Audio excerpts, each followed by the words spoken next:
in the Buddhist tradition, we have this practice of arranging altar and then displaying offerings. Likewise, we have seen in the food offering prayers as well as others where we speak mostly of making offerings and how that will please the Buddhas, etc. Right? So, like any other practices within Buddhism, the offering practice can be again approached at so many different levels of sophistication. Some can be so sophisticated, but we won't have time to deal with all of them. Partly because we don't have time, but partly because I don't know.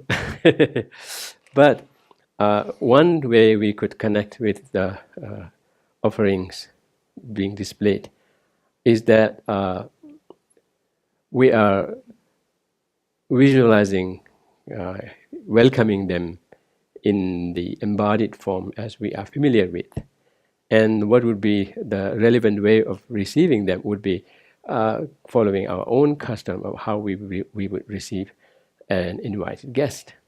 And the offerings that we then serve in order are in accordance with the custom in India, where they would go through the similar procedure in receiving an invited guest. That's one way of looking at it. So in that aspect, we'll be kind of physically dealing with thinking that they have been invited and now then receive them through the offerings. But then there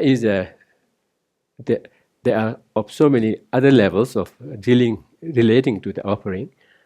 Another level of connecting it to the inner qualities is how you see each of the offerings as a representation or a manifestation or a physical connection to an inner offering that you make sure you offer in whatever ways you're capable of, either with whatever amount of those qualities you may have, make offer of them. If you don't have, take note of that, and then see those qualities in the Buddhas, appreciate them, and then kind of by making this physical connection of offering something that has some physical connection through the representation property of that offering, you then make the offering so that you connect to those qualities that you lack, that you see abundance in the Buddhas, and kind of then make the offering, physical offering, as a means of inspiring oneself to generate those qualities within oneself. So there's not much time to dwell at length, but what I feel we do is, I myself do it almost in my room with no one looking. I almost dance to the tune. I almost dance to the tune when I sing these offerings, and then do the offering, yet at the same time connect with the physical offering, and then connect with the inner quality, and then really feel kind of connected to the practicality of it, yet at the same time kind of feel inspired, and then be clear, start the day clear with what you need to work on, etc. So unless somebody secretly keeps some kind of a camera in my room, nobody would have captured it. So earlier we were talking about whether monks and nuns could sing or not. Unless that is bringing them into indulgence, then if it is purely coming out of inspiration and offering, you can do that. So I was saying, don't be surprised if one day you see a monk rock star. But for him to do it in such a way that benefits others and not destroys himself, but even kind of grows in his spirituality, then he has to stay put in the spiritual track. So the option is open for me also. By the way, I'm kind of paving the way for myself.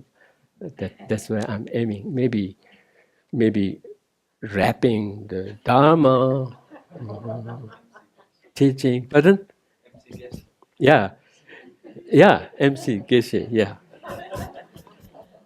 Oh, DJ Geshe.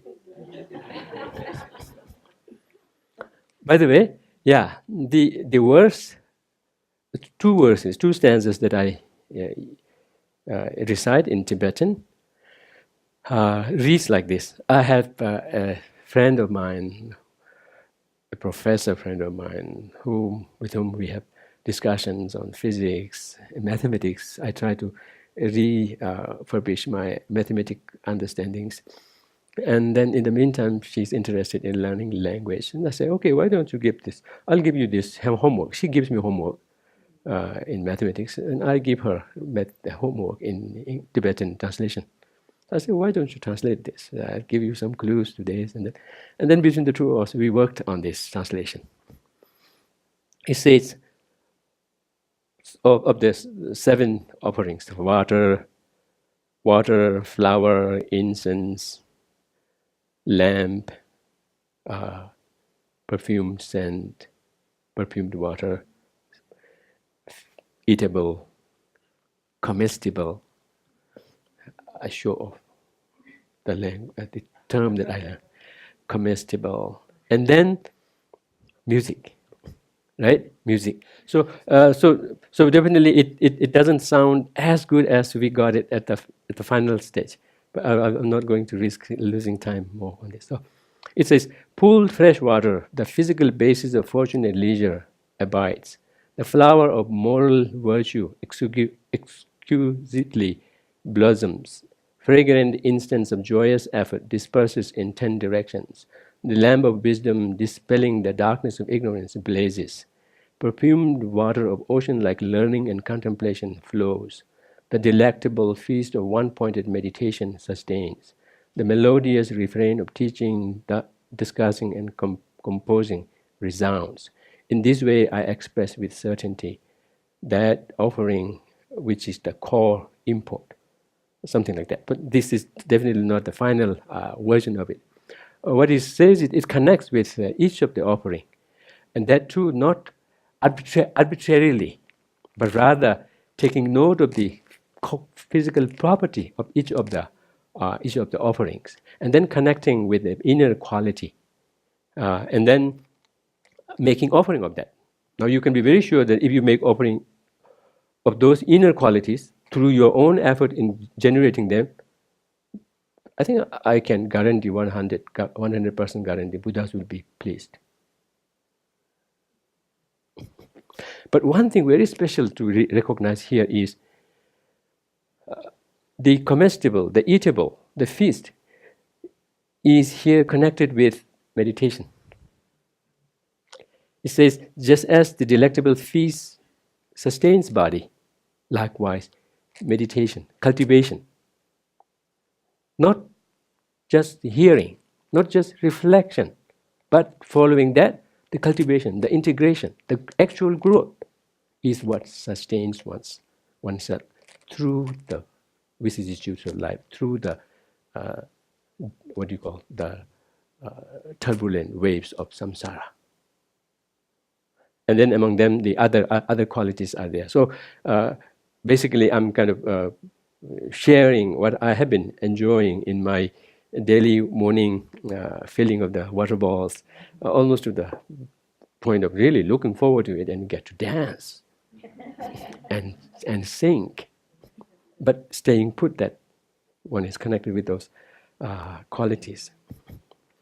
But yeah, somehow I didn't come totally prepared. We have the final version one, which reads more poetic.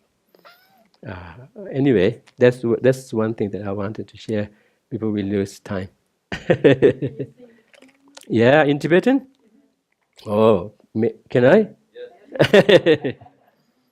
오 대베된 산추 윤진보기 남다주림에 동은 바라시 준주도부지소 조주요 몬데뮤세시라 주메바 Dusam jasu chen bu chi cha chen se chi gombe ro cho ja yi se che zu zombe ra yang le zhe wei nghe ba dun ji ni bu che ba bi.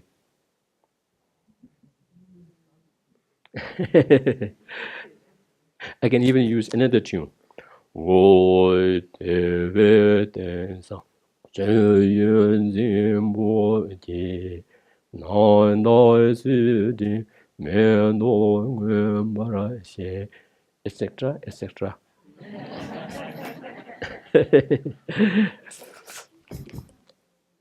Thank you. Yeah. Anyone interested in the verse, I'll be happy to share. The tune, as you may have noticed, the first tune is from the Zhe. That I just adopted it. But this practice is in one of the low-selling liturgies. Liturgies at the end of protector practice. That you will hear the entire assembly kind of really singing, reverberating at the end of uh, a congregation. That's okay, thank you. Yeah, I was wondering, because usually you say, Chöyun Shepsi, this is for drinking. Drinking what? For not for washing the feet. I see, that explains. See, I benefited when I shared, I gained something. Thank you. Okay. That's how it makes 7. Otherwise, there would be 2 water, right? Chöyun Shepsi, one for drinking, another for washing their feet, and then the rest. Oh, I see. Okay. Thank you. As I was saying yesterday, there were objections. Just as we might ourselves be one of those objecting to what in the world does this mean? Things don't seem to be that designated. Oh, things seem to have real objective reality out there. They see how strong they are, how real they look, how real they feel. How come they can't be real? So likewise in the scriptures also, they all these objectors, those who objected to this, were represented there. Particularly, the reason why they were object is saying things depend. You can't just have whatever you want from something. That particular collection of things only provides something, but not any other things.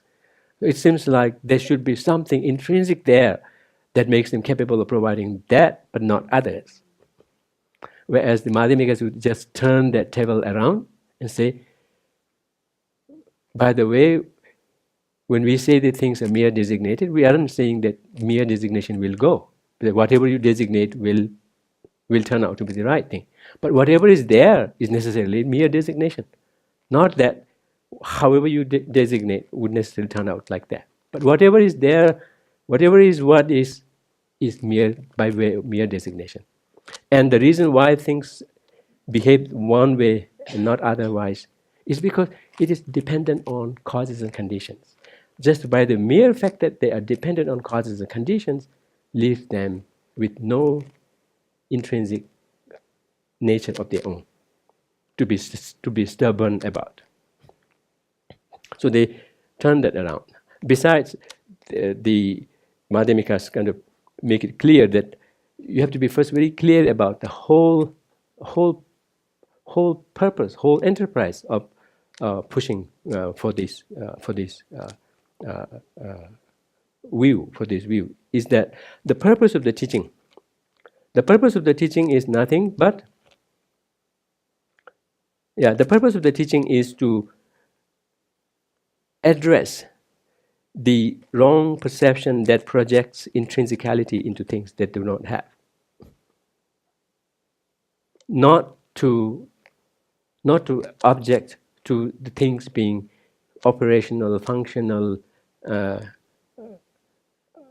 existing, but to our wrong projection of seeing things in a misconstrued way. That's what the whole teaching about emptiness is, geared towards. And thus, it is not geared towards attacking a perception of things being existent or perception of things being functional, but rather perceiving or misperceiving things or misconceiving things to be intrinsically, inherently, intrinsically existent. That's where the teaching should be conflicting with. If at all it conflicts with, it should conflict. It should fly in the face of that misconception, not against things being existent. And also by way of the nature of its experience, the nature of the experience of emptiness. The nature of the experience of emptiness is that when we see through this misperception, thoroughly, we would land on what we usually call the space-like experience, the space-like emptiness experience, where we would have hard time pointing our finger at any single thing. And what is the meaning? The meaning of emptiness is not nothing, but rather things are dependently existing. That's what the whole project of pushing for the empty nature of things should land us to firmly, even more strongly affirm the interdependent nature of things. Nothing but that. If how you understand emptiness doesn't seem to bring you to that, that's your fault, not my fault. No, that's what the Madhyamaka is saying. I'm not saying it personally. And then having said that, the Madhyamaka say, let's push the thing. Well, your objection turns out to this. You are surely sitting on a horse, but having forgotten it, now you say, where is my horse? You have stolen my horse. Because the way you function is totally due by mercy of things being dependent. If even single thing were to be not dependent and stubbornly inherent, you wouldn't be able to function. So all these objections that you seem really valid, so forceful, whatnot, turns out to be just this. Just having forgotten that you are sitting on your horse, and then now blaming others, saying that you have taken my horse, you must have stolen my horse, like that. By the way, maybe we can do that at the appropriate time. Oh yes, let's move. It's good to understand the benefits of the understanding of this wisdom also. It says it provides one with the eyes that see the heart of the path. The heart of the path in the sense, all other paths like determination, other practices, morality, concentration, including even universal love, compassion, bodhicitta, etc. Of course, they provide the environment for really kind of moving us, getting us going on the process. But in terms of really succeeding in really getting at the heart of the obstacle, it takes this path. It takes this wisdom. Other wisdoms like the understanding of impermanence and others, of course, benefit in their own ways. Particularly, as I mentioned earlier in one of our sessions, many of our afflictions are not only fed by this misperception regarding how things ultimately exist, but also misperception regarding seeing things to be permanent, or wishing things to be permanent, hoping things to be permanent. Like if there's something that you don't want, you kind of project permanence in that, and that makes you feel even more, more disturbed, more anxious. Supposing, so that's how you project permanence into something which is impermanent, and then in the midst of that kind of in the midst of that belief, that projection, then you suffer more. So in such cases, understanding the impermanence really deflates it, but not completely, because deep down there is this indispensable part of the projection, grasping at inherent existence projection that is feeding it. So there are values for all other wisdoms, other what do you call positive practices.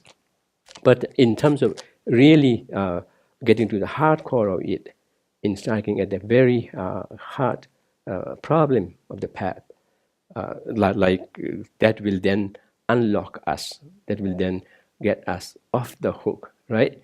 It would be dependent on this wisdom. So that's how it helps, okay?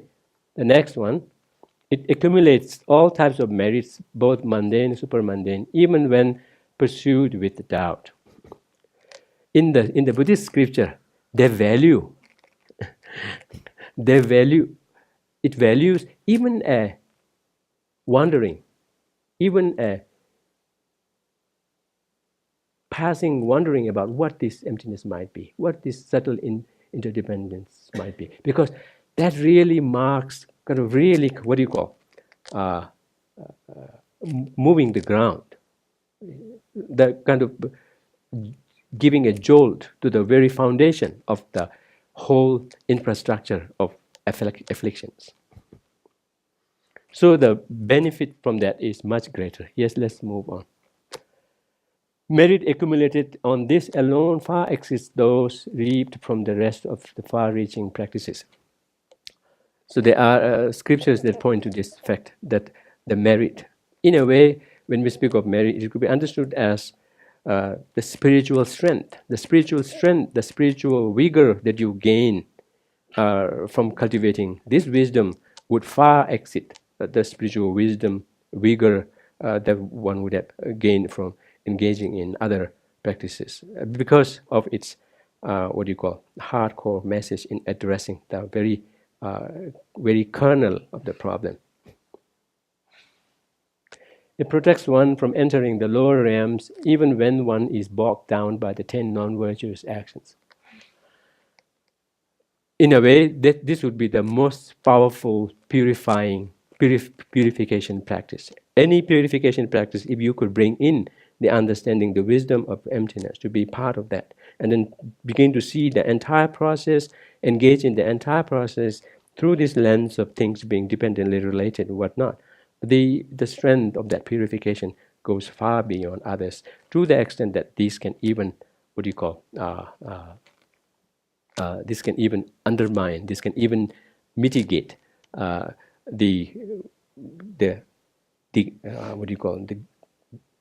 gravest of misdeeds one may have accumulated, including what usually we call the 5 heinous misdeeds.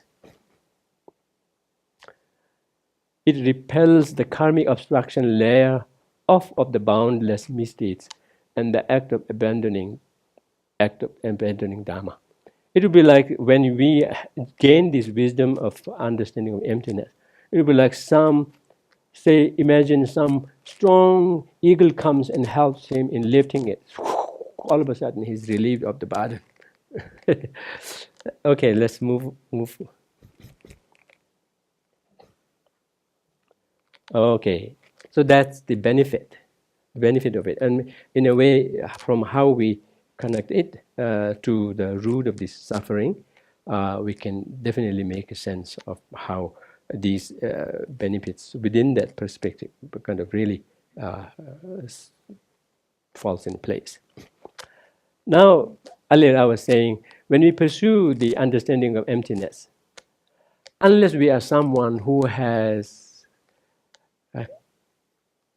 come into this life with a strong predisposition in this beforehand, and all it takes is just a slight hint for us to really spark up. Unless we have that kind of an advantage, then there are these 2 tendencies we may end up coming forth. when we first hear and come across the teaching on emptiness. One is kind of conflating it with nothingness and saying, that's, I hate this. This is too pessimistic. It's like saying nothing, there's nothing there. So if one begins to have that kind of, it would be good to kind of take time in first recognizing that, but not just merely staying there. Because having come across that and seen that kind of reaction is itself an indication that now one is really coming across a very valuable and transformative teaching. At the same time, see for oneself where some work needs to be done. So at least one should then move forward and ask others and wonder what it actually means, like that. And in the case of those who share this also, must take time. Once you have opened up that this is this, then you can't just merely leave it there. At least make sure that that doesn't lead into this kind of a nihilistic attitude, saying that after all what it means is empty, not of everything, but empty of independent existence. In return, what it affirms is dependently related. That everything is definitely not denied. If instead it affirms it, but affirms it in its realistic way of being dependently related. So it will be very important for any one of us, either reflecting on this to kind of reconsider and get it to mean what it actually should. And also those who share this also should take time in explaining that. At least kind of let that also be heard, irrespective of how they may take it on. Or else there is another. I really like this poem. I should read it. Johnny had an ear, right? Wow, I really like this. Let me read it like this. As he trudged along to school, it was always Johnny's rule to be looking at the sky and the clouds that floated by. But what just before him lay in his way, Johnny never thought about. So that everyone cried out, "Look at little Johnny there. Little Johnny had an ear." Running just in Johnny's way came a little dog one day. Johnny's eyes were still astray, up on high in the sky, and he never heard them cry. "Johnny, mind, the dog is nigh," which means near, right? "Johnny, mind, the dog is nigh." Bump, dump. All of a sudden this happens. Down they fell with such a thump, dog and Johnny in the lump. I really like it. I mean, this is so to the point. Wow.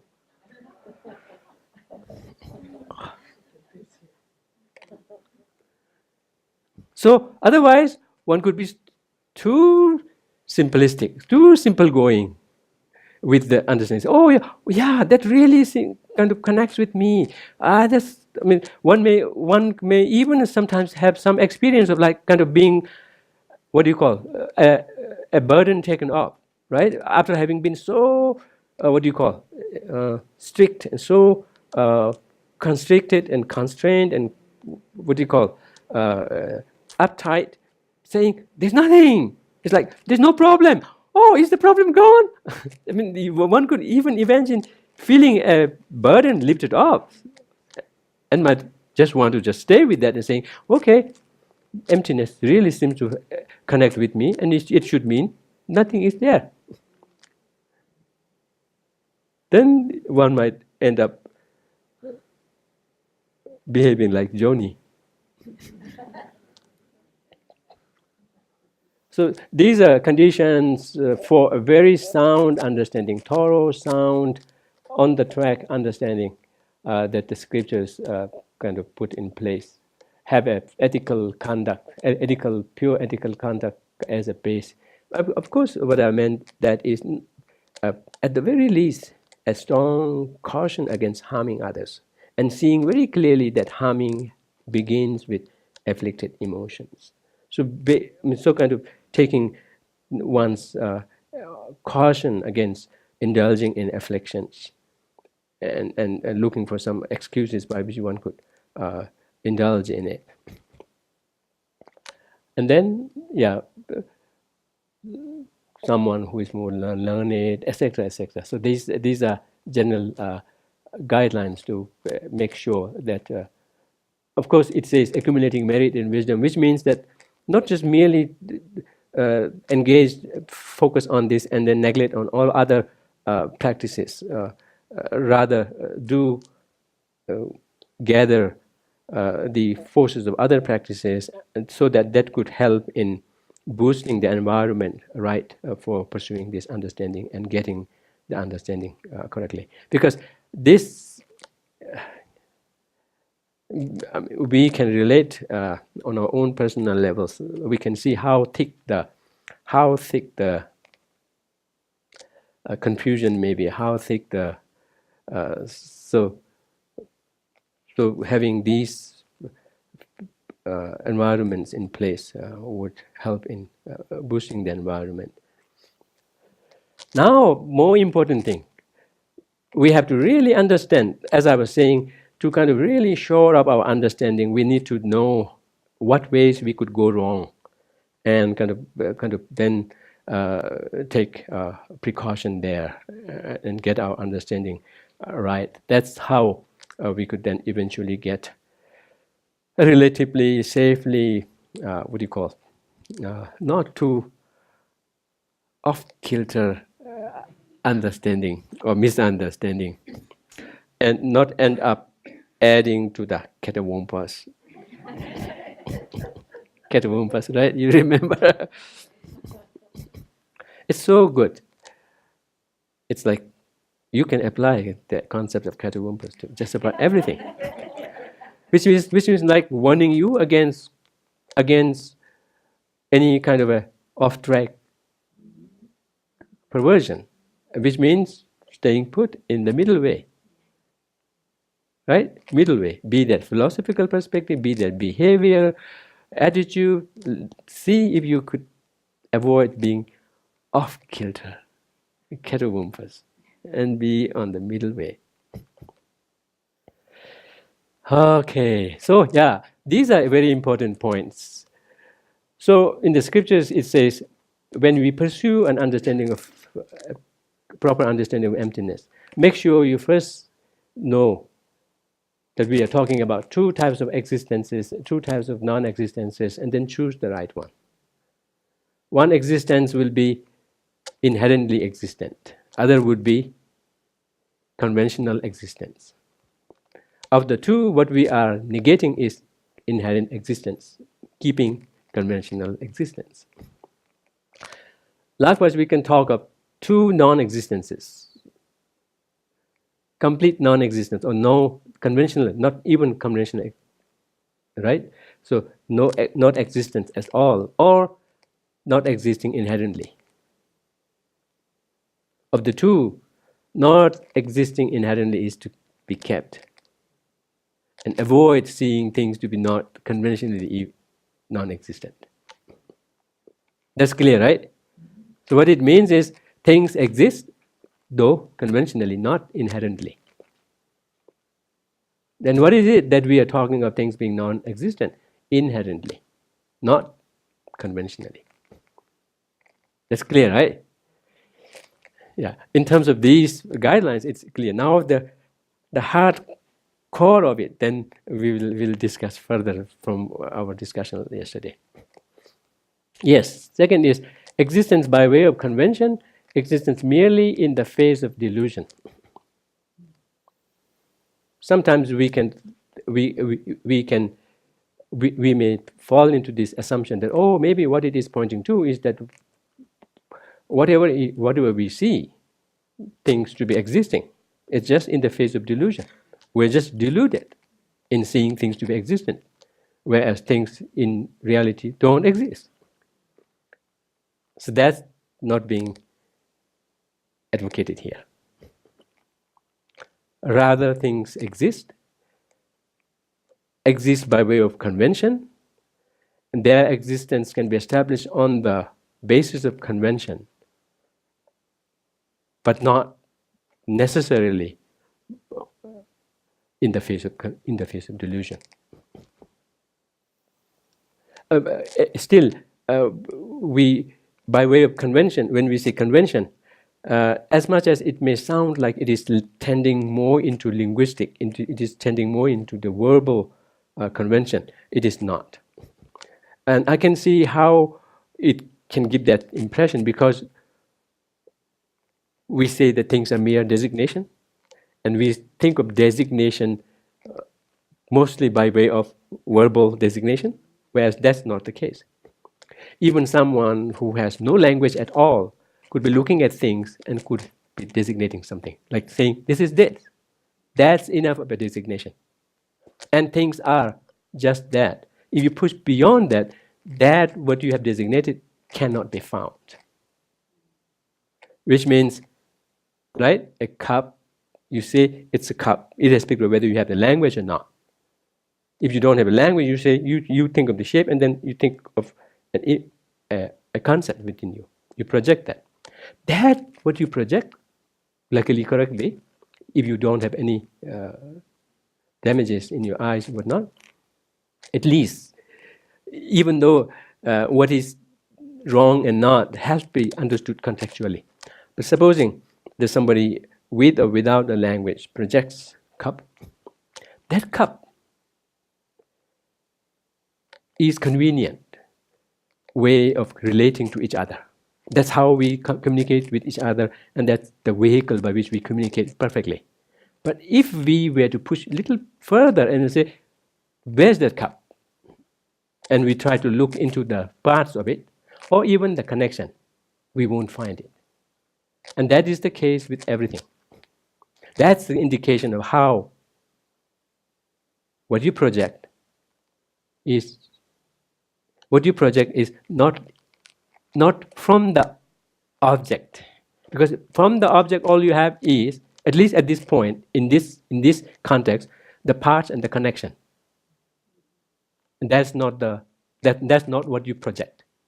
You projected it on the basis of them, or independence on them, with them as the basis, but you project is something greater than that. So the whole is greater than the parts, as well as the sum. Sum here is parts, and the sum here is the connected whole.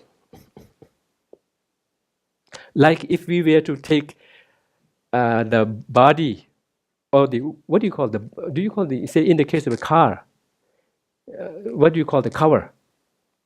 The body? Yeah, if you take the body of the car, you would have a very different impression of it.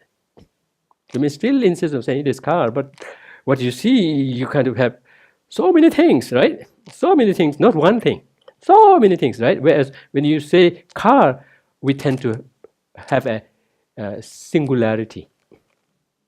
That singularity is the projection. And that singularity you can't find in the parts, nor in the connection. Where would that come from? If not from the object, from the subjective side.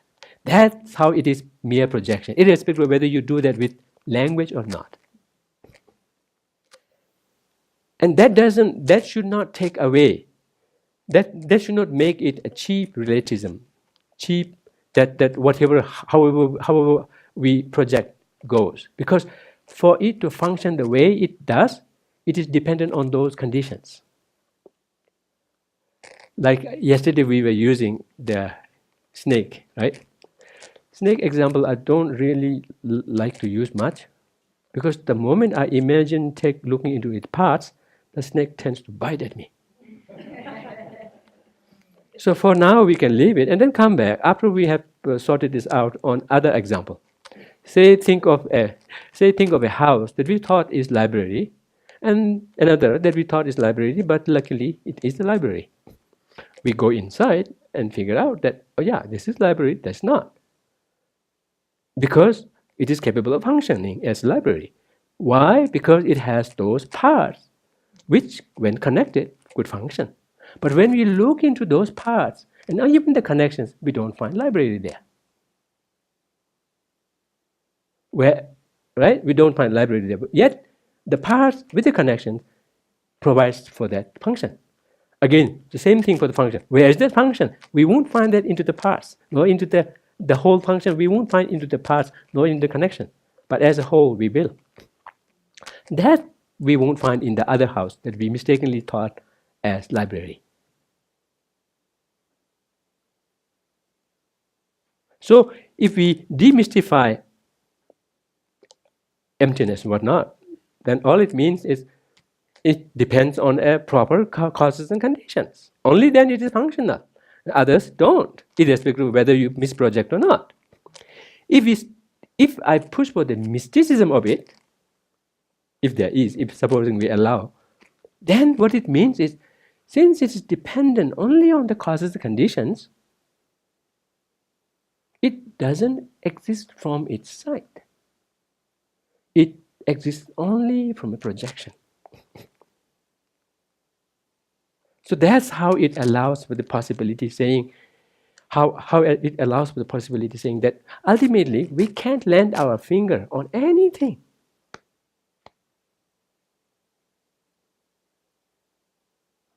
That we can say that it is this. Say, suppose this is the mobile here, and then say, the moment I have to be content with this being mobile, being functionality. But when I say, which is the mobile? The one that you're touching, these parts? Or the one that I see, or the back? You won't find it. And that way one can't land one's hands on anything. It's almost like, I really like this example used in the scriptures, the cloudless blue sky. I challenge myself every time I have this clear sky. It reminds me of how ultimately things are. Yet at the same time, how within that open, spacious, like reality, everything can be possible. Of course, everything can be possible as an interdependent nature. So when you have an open, cloudless sky, you challenge yourself. You kind of look at it and say, this is where I'm going to come back. And you come back and look at it, and it will be very hard. Let me put it mildly, it will be very hard. Giving you some hope that maybe it's possible, but do check. The moment there is a small speck of cloud, you can say, there, come back, oh there, you can say that. But if there's no speck of cloud, and you try to point at some point and say, I will going to come back to where I pointed, you look at it, you can't with purity. That's how everything turns out to be. Beyond convention, nothing can be pointed at. And that openness allows for the network, the interconnection. That's how I shared with you how I like that statement, that question, basic question in physics. They say, how in the world there is something rather than nothing? It's a big question. I mean, how are we supposed to answer that? Why in the world there is something but not nothing? I kind of see like there's something because there's nothing. Because there was nothing to begin with in terms of external, or what do you call intrinsic reality, there is something. Oh yeah, well, the third one, centrism free from two extremes, any position free, even from the stance of that centrality. Very often we will come across, even in the Buddhist scriptures, saying that everything is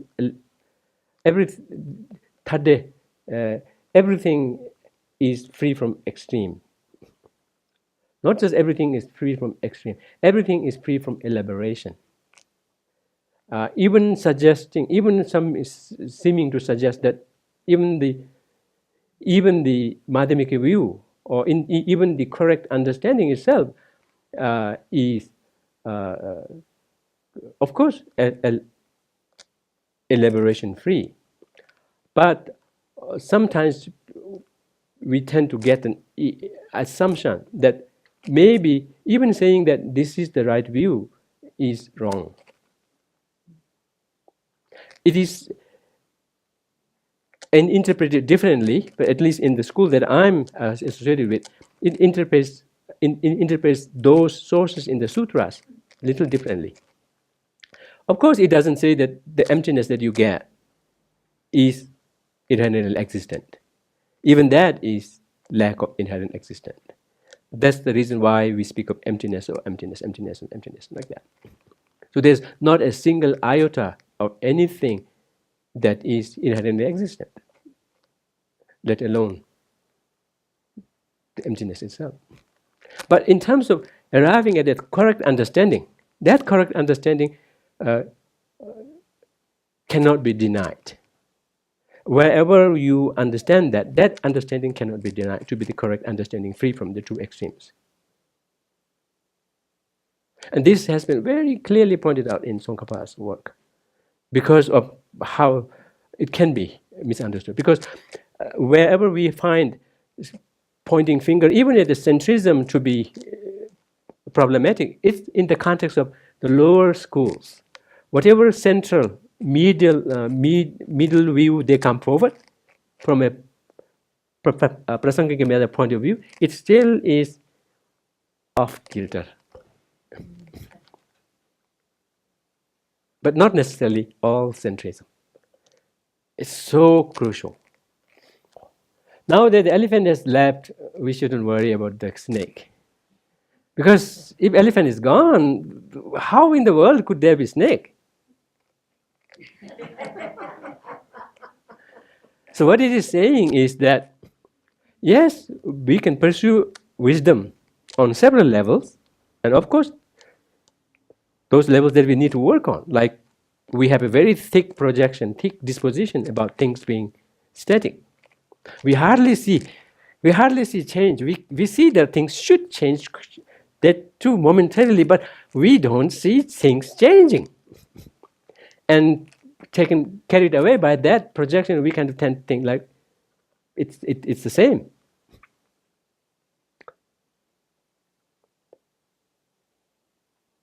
And that kind of a misunderstanding, projection of permanence in things, no matter for however short period of time, but nonetheless still kind of projecting permanence or projecting continuity without change, changeless continuity, even if that be over two moments or 3 moments of 3 weeks or whatever. It is amounting to a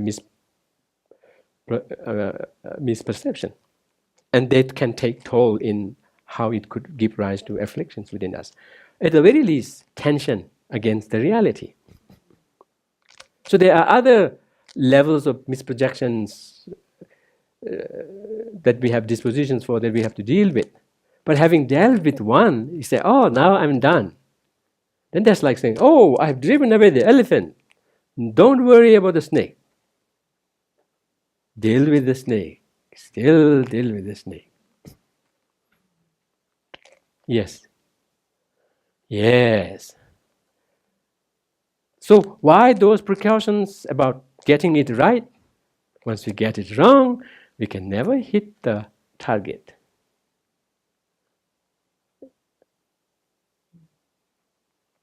So identifying the ignorance or identifying the object of negation correctly. So not that it is easy, but the aim should be to understand the nature of things to the point that now we can very comfortably affirm things being dependently related, and by having affirmed that, in the wake of it, no trace of any objectivity is left, not even part.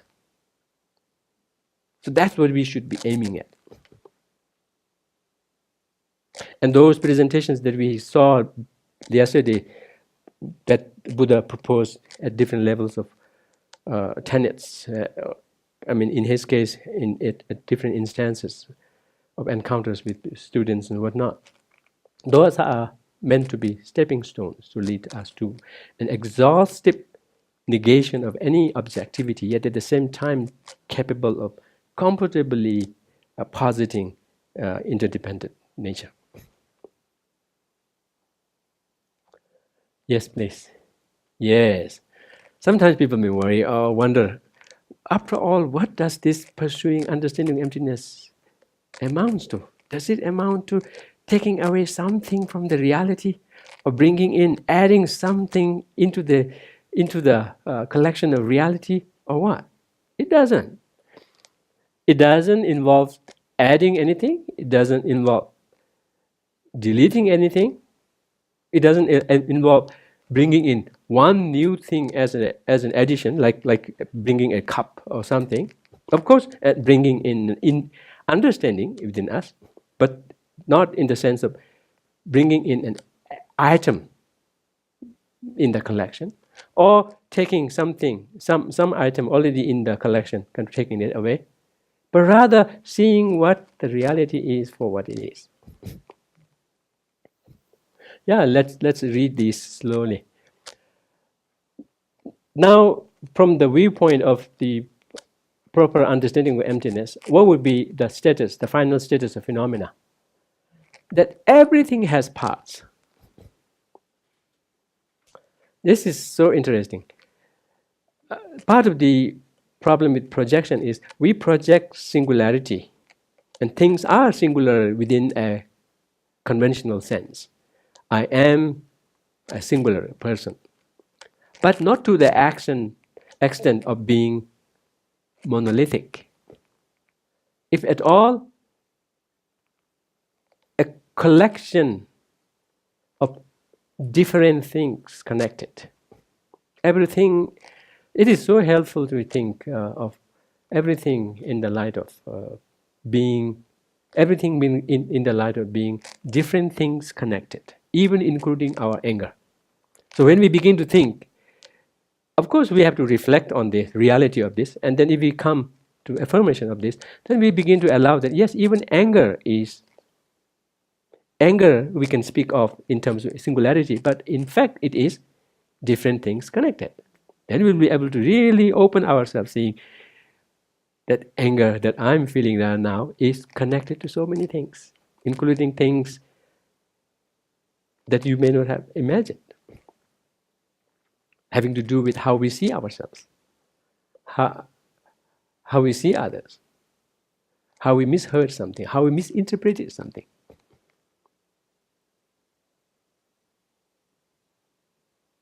That really opens us to a very realistic reading as well as a realistic way of handling it.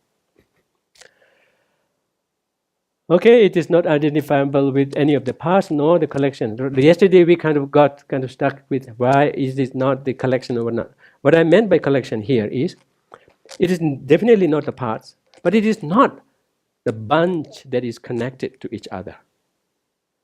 It is, we don't see it in that light. We see that in the light of being a singular thing. And that singularity, which is fine, which is convenient in relating to and conversing with, etc., is a projection.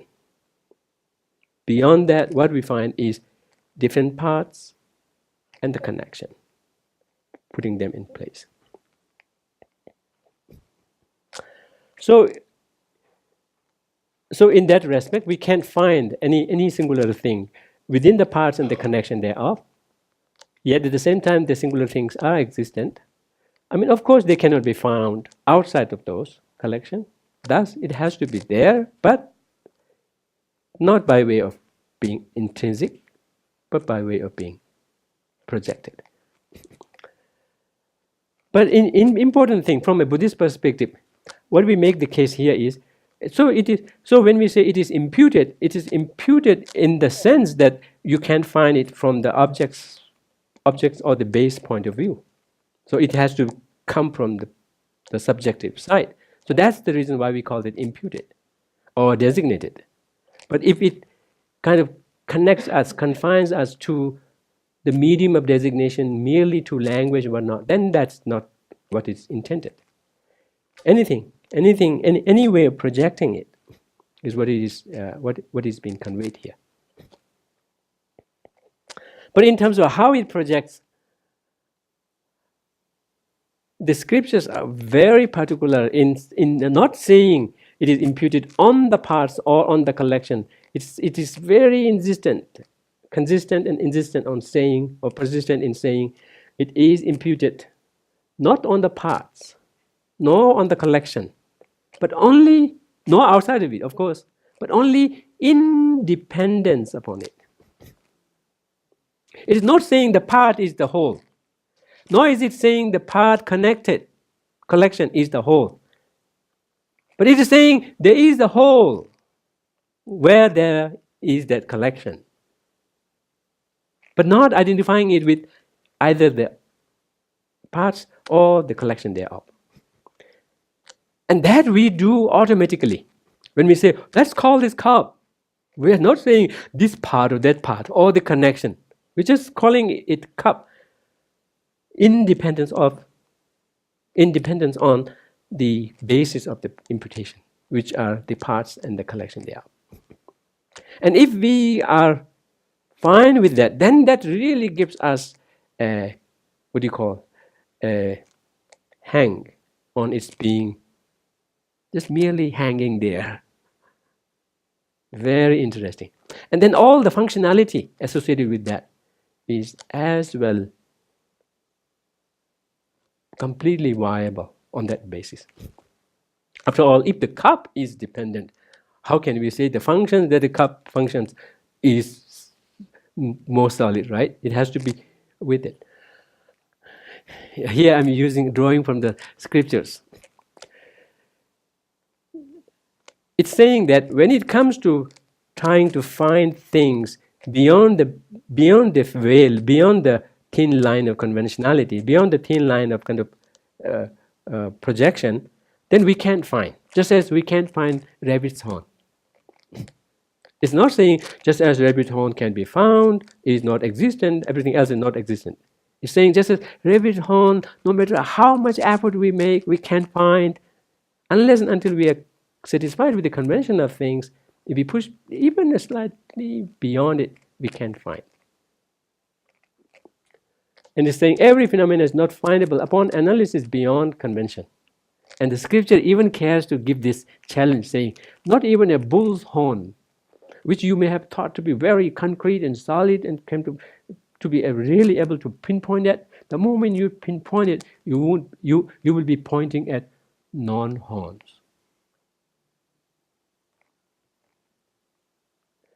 So he even challenges, go ahead and search for it in the midst of its subatomic particles and beyond.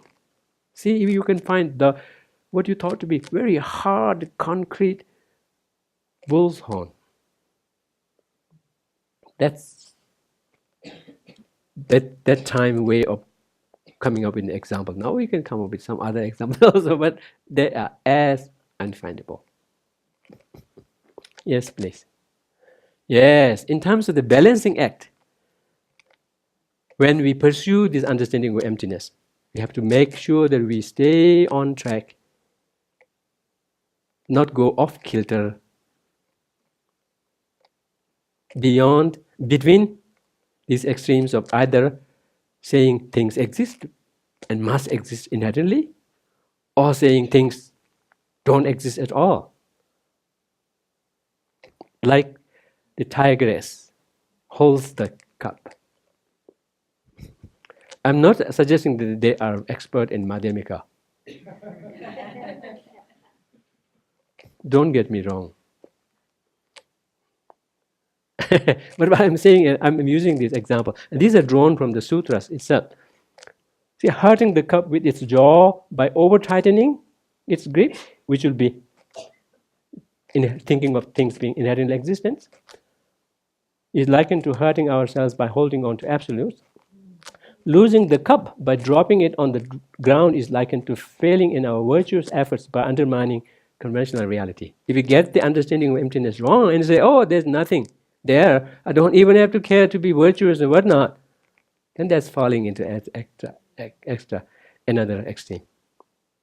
If it were to be tigress, it would lose the cup. So interesting, right? I mean, the scriptures give so interesting example. Yes. So when we speak of avoiding the extremes, they are called extreme in that When we fall into extreme, we sustain considerable damage.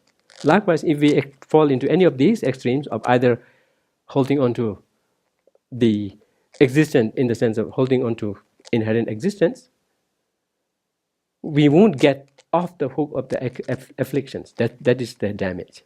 Of course, in between there are some room, some cushion there, but not get off the hook. Whereas, and likewise, if we fall into the other extreme of non-existence, completely ruling out any conventional reality, then that means not being able to go about one's life in a purposeful, meaningful, successful way. Let's move. Yes. All of this enterprise about searching about the inherent lack of inherent existence, as much as it is conveyed by using other examples, external examples, ultimately one should be pointing that understanding to oneself. Otherwise, one would be losing the point. After all, the whole thing that needs to, the whole place that needs to work, that needs to be affected is how we see ourselves. Of course, we can begin from a place where it may be easier to understand, but then eventually it has to be brought back into bearing on how we look ourselves. Be able to see ourselves in the light of being dependently, mere dependently. Now I can push for mereness.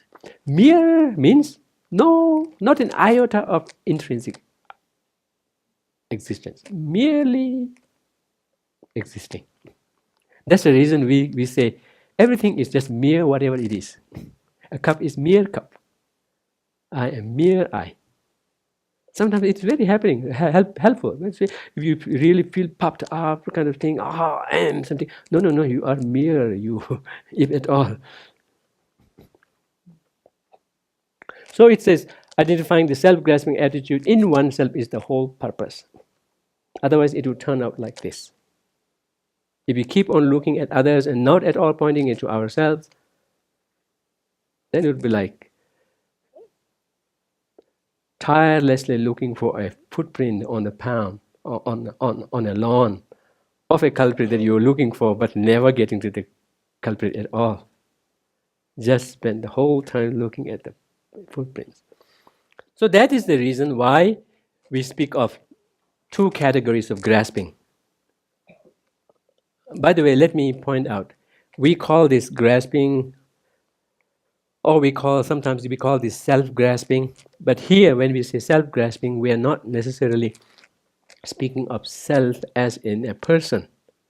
We are speaking of self as in an identity applicable to everything. We can speak of self-grasping of a cup, self-grasping at a cup, self-grasping at a person. Self here in the sense of grasping at a fabricated identity. So on that basis, we divide. In the scriptures, it speaks of two broad categories of grasping at a fabricated identity of things to the tune of seeing them to be inherently existent. One is atmagraha. That means grasping at an inherent selfhood or identity of a person. And the other is dharmagraha, grasping. Dharma, by the way, here is phenomena. Dharma has 10, so many meanings. Some they count 10 meanings, out of which the broadest sense it can mean is everything. Everything existent is dharma. So, so here it is dharma in the sense that it leaves out the person and all the rest. The grasping at this inherent selfhood or identity of anything else comes under this category. So the main important thing is to eventually focus on atmagraha and be able to expose that. Then next one, within the atmagraha. Within atmagraha, do we have another? Oh yeah, within atmagraha. So when you say grasping at a selfhood of a person, if I grasp at this inherent existence of somebody else, that also is grasping at the inherent selfhood of a person. It doesn't necessarily have to be yourself, but anybody else, including yourself also. So within that kind of a grasping, eventually it should be grasping at not just any other person, but eventually to yourself. So eventually all these understandings should be, so however much it must have been, it could have been what you call outward oriented. Eventually it has to then come back to bear on how you look yourself, not even just stay with seeing others, but yourself. So that's why grasping at the selfhood of a person is understood in these two subcategories of grasping at the inherent selfhood of persons other than yourself and yourself. And then this is grasping at the inherent selfhood of oneself. Within that, there's this subtle distinction. The reason why I took the time in explaining it, because from the way we call it, it is not that apparent. Because this is called jikta, right? This is called jikta. But if one were to really, this grasping at the selfhood of oneself is called jikta. But if one were to explain it or translate it, it would be a mouthful. Mouthful, just as it is here, viewing at the view of transitory collection, grasping at an inherent. So, what it is one grasps at the inherent selfhood of oneself, which is based on the collection of one's aggregates. So the way it is named is by way of the basis which is formed from the collection of the aggregates, and then eventually coming to the person, and then saying grasping at that person. So that's how conveying it is a mouthful. But what it actually means is grasping at the selfhood of I and mine. Eventually, all those enterprises of understanding the lack of inherent existence should fall, bear down, come down to seeing oneself as lacking inherent existence. Interestingly, along with that, mine also. But here, mine, suppose this cup is mine. If I grasp at the inherent existence of the cup, which is mine, this won't count for this second one. Did you get it? Suppose if I look at myself and I grasp at an inherent existence of myself, that would be grasping at an inherent I. What about the next one? Grasping at an inherent mine. Suppose this cup is mine, and I grasp at an inherent existence of this cup, which is mine. This won't count for this second type of grasping. This will still fall in the category of grasping at an inherent existence of phenomena, dharma graha. So then, where would this grasping at mind would be?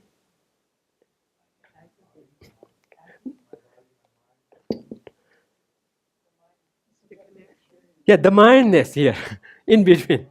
I and mine, the extension, not quite to the. It is really telling. Yeah, not the my cup, not my body, but even not my body. But the mindness. Pardon? No, not even any of the aggregates. But with the aggregates or anything that belongs to you, you project it to be yours, and that projection that you send to the thing, not to the thing itself, but in between. So in the scripture it says, ultimately we go about building our sufferings from projecting oneself as inherent existence, and then mine as inherent existence, and then the rest.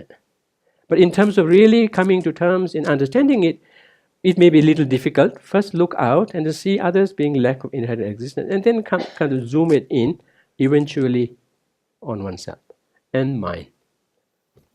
So we already talked about this yesterday, except I said using the snake is not that convenient, because even imagining it, you can't avoid but seeing the snake kind of really lurking on you, right? But basically, yeah, we were saying that the projection, there's no difference whatsoever in terms of projecting. I mean, we already dealt with that from on the basis of the mistakenly projected library and the library, right? But one thing that I pointed out today specifically is that there's nothing mystical about the snake being able to do what it does and not the rope, because of the function of the parts connected together capable of that function.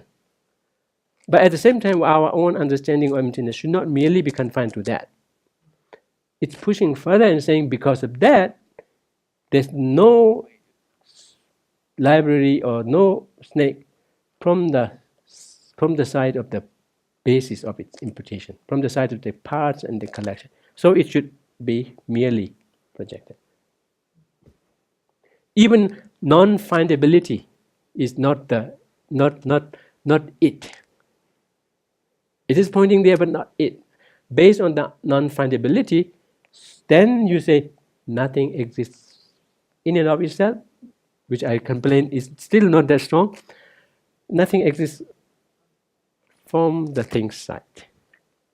And if it exists, but not from the thing side, it should exist from the subjective side. That's how everything is mere designation. These are the classic examples used in the scriptures, but not just limited to this.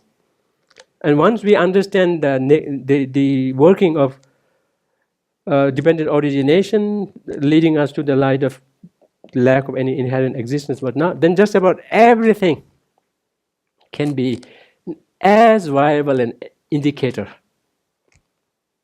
Like everything would be speaking to us like, I am dependently related with no inherent existence. But one thing to remember is these so-called examples of illusion are not to be mistaken as illusion in the sense that these are fake. These are real. They have their causes. Illusory in the sense that how it appears to us and how they exist, there is a disparity. In that respect, they are called illusion, not on the ground that they are fake. So illusion is used in so many contexts, have to be understood properly. When we say everything is illusory, we don't mean to say that everything is fake. We don't mean to say that you are just having a delusion.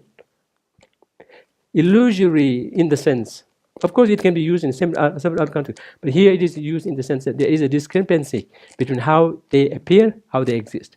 More in tune with, of course there can be in discrepancy, say in the case of reflections, it shows, it looks like a real face, but it is not. That's one level of illusion. Another, it looks like an inherent face, that it is not. So there can be so many different levels of illusion. Okay, I think yeah, we can avoid that. Let's move on. This is the important thing. Yeah, so this may be interesting.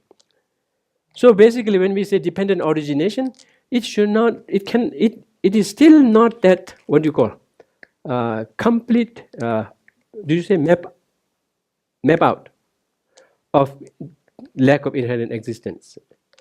We speak of 3 levels of dependent origination. The first 2 are not the exact, what do you call, map out of the lack of inherent existence, but they are kind of pointing to it. So the first is dependent causation, how conditioned things are dependent on their causes. That also points to their lack of independence, but when we see them to be dependent on their causes, that doesn't, what do you call, that implies that things are lacking in independent existence. But by itself, it is not that what do you call it? Doesn't what do you call? It doesn't immediately, or it doesn't. Pardon? Fully, yeah. It doesn't fully convey the subtle dependent origination, or it doesn't fully convey its ultimate nature of lacking inherent existence. It points to that, saying if it solely depends on its cause for its existence, it is definitely not independent. But in what subtlest sense it is dependent, it doesn't still convey it directly and fully. Next is dependent on the parts. Not just things are dependent temporarily on their causes, but even at their very level, they are dependent on their parts. So this comes closer to the mere designation. Of course, it conveys dependence and thus takes away independent nature notion from it, yet at the same time it brings us closer to understanding its being mere designation with no inherent existence. This, I think, is quite close. It shows, suppose you have this full access card. Wow, that could mean big on a day. The next day, it would be a trash. It would be looking somewhere to throw it away. On one occasion, it would be like something I can't do with that. But the other day, now you look for how it was functional.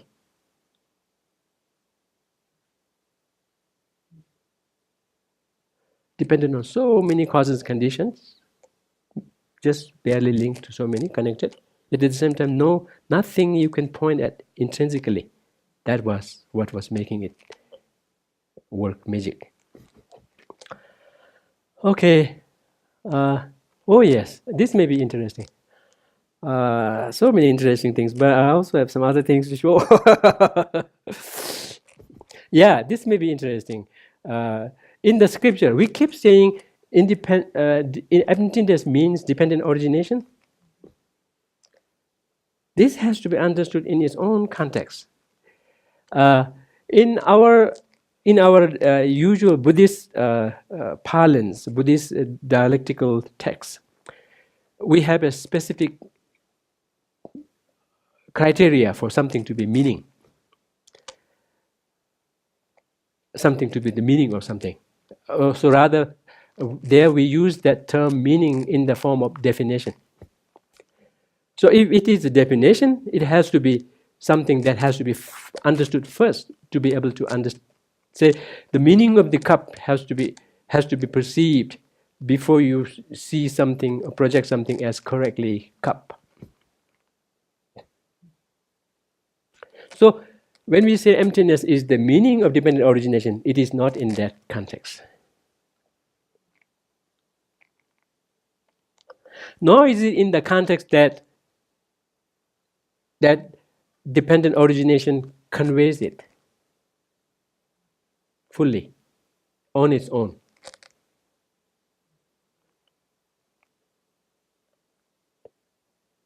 But here, meaning in the sense that it is implicitly conveyed in the sense that now, having seen things being dependently related, now when you push it through, it lands you to its lacking inherent existence. And this is an area that in the scriptures it emphasizes to really focus on. After having worked one's way in understanding the lack of inherent existence, see if one could now get to that through the phase of dependent origination. Let seeing the dependent nature of things, dependent origination nature of things, be a sure, unmediated pathway to unraveling the lack of inherent existence. I said unmediated that now you don't need to look for something else, but let it gain, let it have the force to kind of lead by itself through the understanding. And in the scriptures, it says, it emphasizes this so much because this kind of training has the potential of making one remember emptiness in the next life.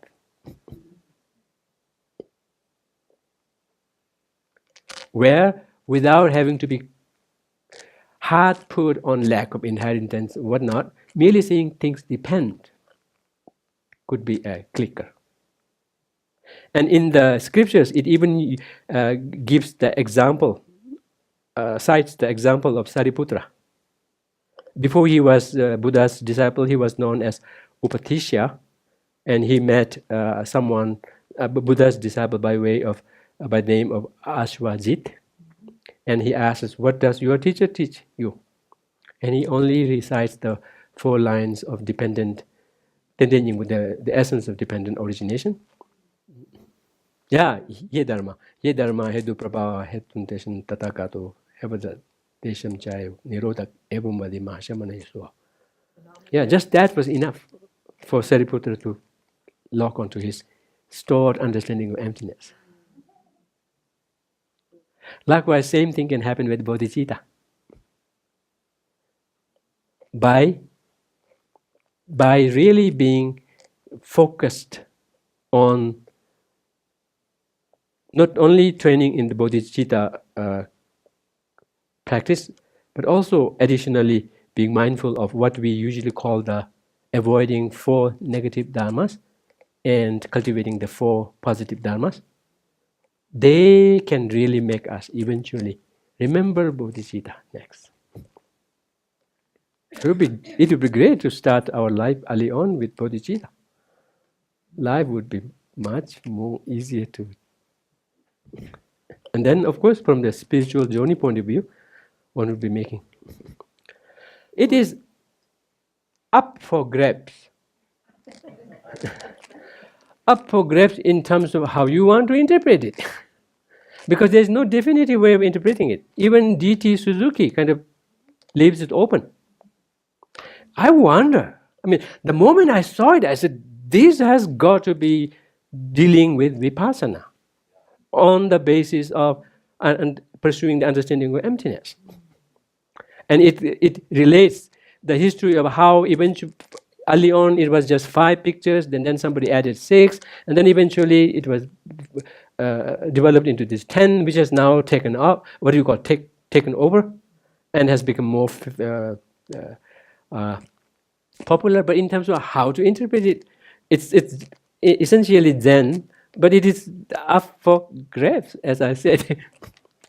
I really saw it so helpful in conveying the process of vipassana, and more particularly along with in tune with pursuing the understanding of emptiness.